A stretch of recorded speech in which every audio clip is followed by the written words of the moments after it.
1926.1204. Permit Required Confined Space Program.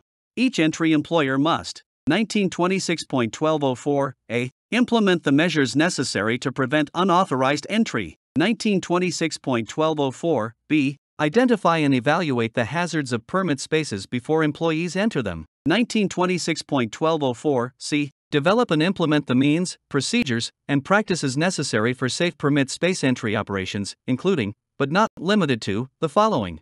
1926.1204 C1 through C8. Specifying acceptable entry conditions. Providing each authorized entrant or that employee's authorized representative with the opportunity to observe any monitoring or testing of permit spaces. Isolating the permit space and physical hazards within the space. Purging, inerting, flushing, or ventilating the permit space as necessary to eliminate or control atmospheric hazards. Note to paragraph C4. When an employer is unable to reduce the atmosphere below 10% LFL, the employer may only enter if the employer inerts the space so as to render the entire atmosphere in the space non-combustible, and the employees use PPE to address any other atmospheric hazards, such as oxygen deficiency, and the employer eliminates or isolates all physical hazards in the space.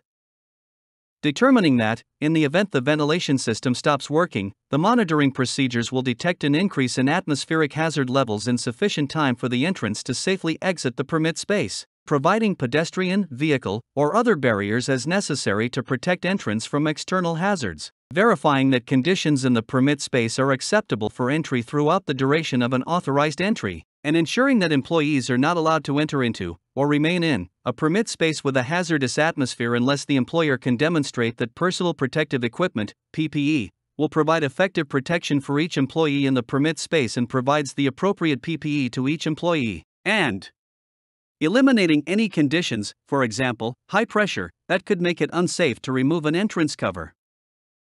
1926.1204 D. Provide the following equipment, specified in paragraphs D1 through 9 of this section, at no cost to each employee. Maintain that equipment properly, and ensure that each employee uses that equipment properly. 1926.1204 D1 through D9. Testing and monitoring equipment needed to comply with paragraph E of this section. Ventilating equipment needed to obtain acceptable entry conditions. Communications equipment necessary for compliance with sections 1926.1208 C and 1926.1209 E, including any necessary electronic communication equipment for attendants assessing entrance status in multiple spaces. Personal protective equipment insofar as feasible engineering and work practice controls do not adequately protect employees. Note to paragraph D4. The requirements of Subpart E of this part and other PPE requirements continue to apply to the use of PPE in a permit space.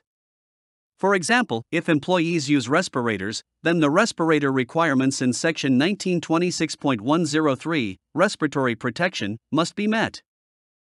Lighting equipment that meets the minimum illumination requirements in section 1926.56, that is approved for the ignitable or combustible properties of the specific gas, vapor, dust, or fiber that will be present, and that is sufficient to enable employees to see well enough to work safely and to exit the space quickly in an emergency. Barriers and shields as required by paragraph C4 of this section. Equipment, such as ladders, needed for safe ingress and egress by authorized entrants. Rescue and emergency equipment needed to comply with paragraph I of this section, except to the extent that the equipment is provided by rescue services, and any other equipment necessary for safe entry into, safe exit from, and rescue from permit spaces.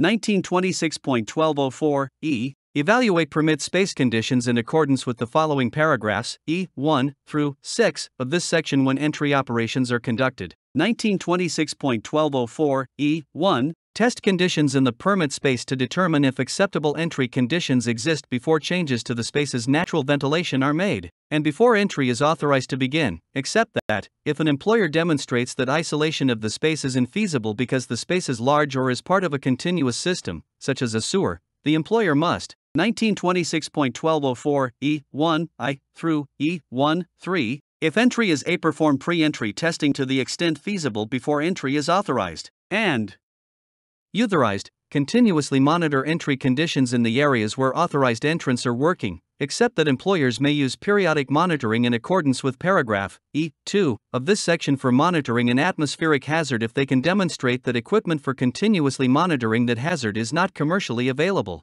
Provide an early warning system that continuously monitors for non-isolated engulfment hazards. The system must alert authorized entrants and attendants in sufficient time for the authorized entrants to safely exit the space. 1926.1204 E2 through E6 continuously monitor atmospheric hazards unless the employer can demonstrate that the equipment for continuously monitoring a hazard is not commercially available or that periodic monitoring is of sufficient frequency to ensure that the atmospheric hazard is being controlled at safe levels. If continuous monitoring is not used, periodic monitoring is required with sufficient frequency to ensure that acceptable entry conditions are being maintained during the course of entry operations. When testing for atmospheric hazards, test first for oxygen, then for combustible gases and vapors, and then for toxic gases and vapors. Provide each authorized entrant or that employee's authorized representative an opportunity to observe the pre-entry and any subsequent testing or monitoring of permit spaces. Re-evaluate the permit space in the presence of any authorized entrant or that employee's authorized representative who requests that the employer conduct such re-evaluation because there is some indication that the evaluation of that space may not have been adequate, and immediately provide each authorized entrant or that employee's authorized representative with the results of any testing conducted in accordance with this section. 1926.1204 F. Provide at least one attendant outside the permit space into which entry is authorized for the duration of entry operations. 1926.1204 F1 and F2. Attendants may be assigned to more than one permit space provided the duties described in section 1926.1209 can be effectively performed for each permit space. Attendants may be stationed at any location outside the permit space as long as the duties described in section 1926.1209 can be effectively performed for each permit space to which the attendant is assigned. 1926.1204 G. If multiple spaces are to be assigned to a single attendant, include in the permit program the means and procedures to enable the attendant to respond to an emergency affecting one or more of those permit spaces without distraction from the attendant's responsibilities under section 1926.1209. 1926.1204 H. Designate each person who is to have an active role as, for example, authorized entrants, attendants, entry supervisors, or persons who test or monitor the atmosphere in a permit space. In entry operations, identify the duties of each such employee, and provide each such employee with the training required by section 1926.1207. 1926.1204 I. Develop and implement procedures for summoning rescue and emergency services, including procedures for summoning emergency assistance in the event of a failed non-entry rescue, for rescuing entrants from permit spaces, for providing necessary emergency services to rescued employees, and for preventing unauthorized personnel from attempting a rescue. 1926.1204 J. Develop and implement a system for the preparation, issuance, use, and cancellation of entry permits as required by this standard, including the safe termination of entry operations under both planned and emergency conditions.